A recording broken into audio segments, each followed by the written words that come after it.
Thank you for joining Asgard in our most recent review video. Today we're going to be going over the StorageCraft ecosystem of backup programs. Now, StorageCraft has prided themselves in being able to provide backups utilizing a program called Shadow Protect. I believe the version now is called SPX. And they have another tool that you pair with that called Image Manager that takes care of those images. You pair that with a program called Shadow Stream Servers, and now there's a new one out there. Here it is referencing as the StorageCraft 1 system, but it is also known as the Shadow Safe with an X because we're cool like that.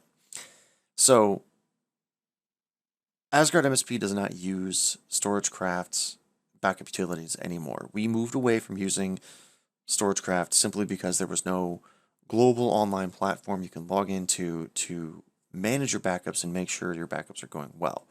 So we thought it would be apropos for us to go in and review StorageCraft as an unbiased, objective review of just does the program do what it does, and maybe give some pointers to other MSPs out there or people that are looking into StorageCraft itself just as a backup utility. So without further ado, let's jump into this here.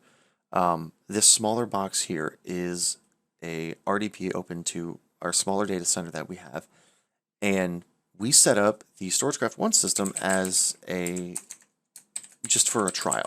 So I'm going to log in and show you guys what we have in here.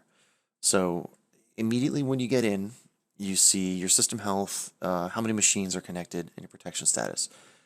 The 1 system is a utility that just gets installed into a vCenter environment, and it will monitor your system. This is why you see under unprotected, you see that we have 59 machines that are unprotected. That means that I have not set a policy for those machines to be covered or backed up. Now, just because this is a test, I only set it up for a few, and I didn't want to go through everything. Looking at this dashboard, you see your data change rate, so you can see your growth, which is actually really good to know. You see the throughput, so you see how much data is being pushed through your network at a time, if that's a concern for some people. You see your protection status immediately, and this is the big thing everybody likes to see. Healthy. What's healthy? All right, these 2 machines that are being backed up, awesome. These are the 2 machines that I set up with a policy. The policies are very simple with being able to do hourly, dailies, weeklies, and monthlies. Now going back to the protection and the machines that we have being protected with these policies, we see they're successful, and whenever we click into one, it allows us to look at all the recovery points down here, and it even lets us see the change size with those. All of these are pretty small changes. Now, not just backups is something that we like to check into, but it's also the restoring capabilities. So there's a whole button here called for recovering. If we check a time frame and then check that, it will take us to this panel, which is under the recovery tab. And it will allow us to do either a system recovery or a file recovery. Quickly going over both of these, system recovery allows us to take an image of what this system looks like and dump it into the vSphere environment onto the storage that's associated with this appliance. You can set the number of CPUs, the number of RAM, which is handy, and set the network adapter before you do any of that. The other option that we have on this recovery tab is the file recovery, which is as simple as it sounds. You click a volume, you look into the volume, grab a folder, and then it will allow you to export that to whatever machine you're accessing this portal from.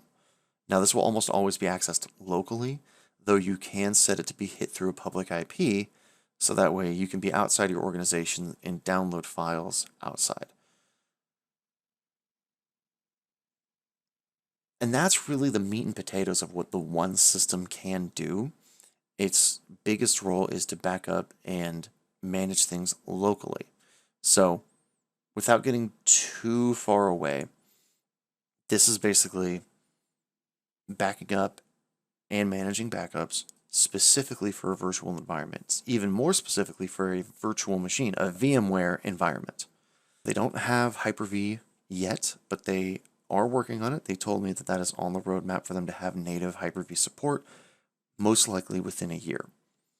Something else that they're working on is user-based access control, so that way multiple people can log in and view different machines. So if you want to be able to give somebody access to their machine directly, they can log in here and see that one machine and not all of them. Again, this is something they're working on, will be here as they said, in probably within a year or so. So moving into the other products that StorageCraft offers, we have Shadow Protect, which, as I mentioned earlier, really is just, it's a very strong utility when it comes to doing backups. It will do a backup every hour, however often you set it, and it will put it somewhere locally on your network. I have mine set to go to just one of my other hard drives because I have the extra space. For a business environment, what you would do is set this up to go to a NAS unit, and all of them would get dumped into, hopefully, their different folders as you have different machines. Say you have 5 different machines, you create a folder for each machine and dump each of the backups into each one. Once these backups are done, it does a full backup and then it does incrementals. Something needs to manage this to make sure it doesn't bloat too high. And that's where this other utility called Image Manager comes in.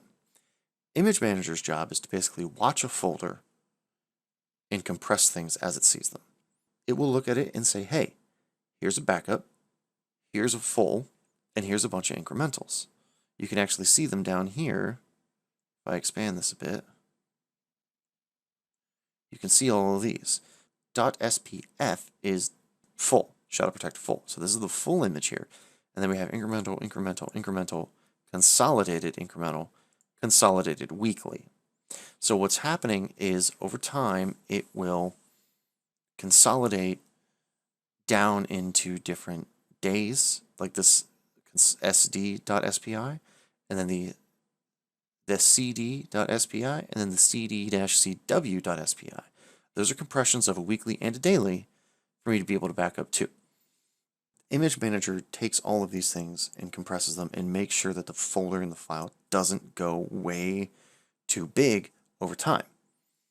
Now, another utility that we have here within Image Manager is something called Shadow Stream, which, according to the salespeople, they're not really pushing that as much anymore, and I think this is because they're offering their own cloud solutions. But what you would do is you would right-click whatever folder, create job, replication, and then for type, you would do Shadow Stream Server.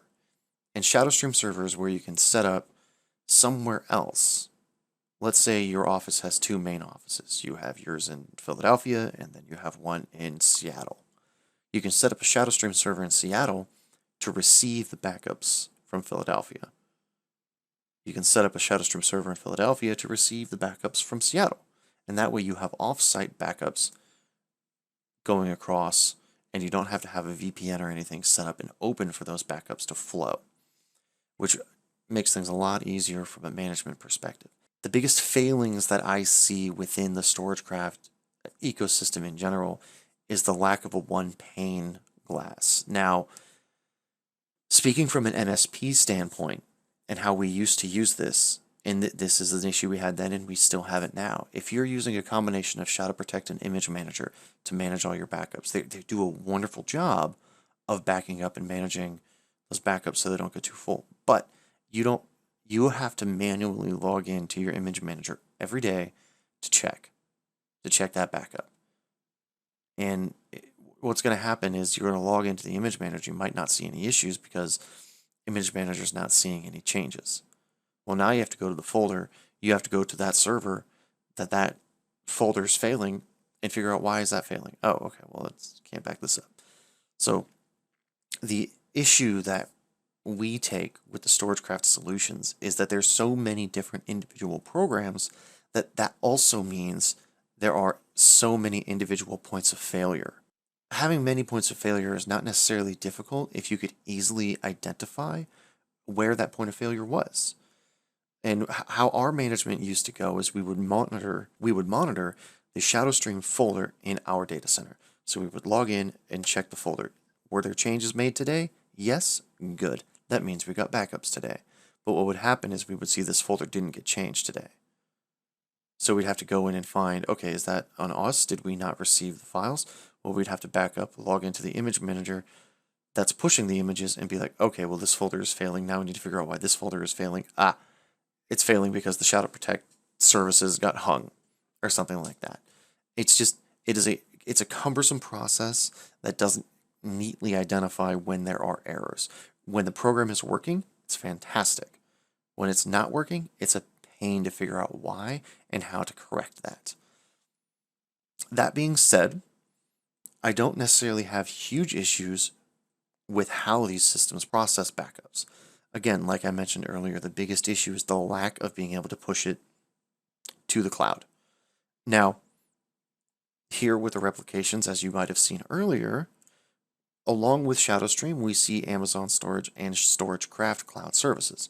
Assumingly, you might be able to connect into some of those providers to be able to have cloud backups, but it doesn't come natively built into the utility, and I think that's a big failing, and that's something that I told the sales reps, and they tended to agree with me. They did not go on record, but they did tell me that StorageCraft is designed for local management and local backups. The cloud backups is definitely an afterthought when it comes to this utility. With that being said, it does a good job of that. The biggest complaint that I have is being able to grab files.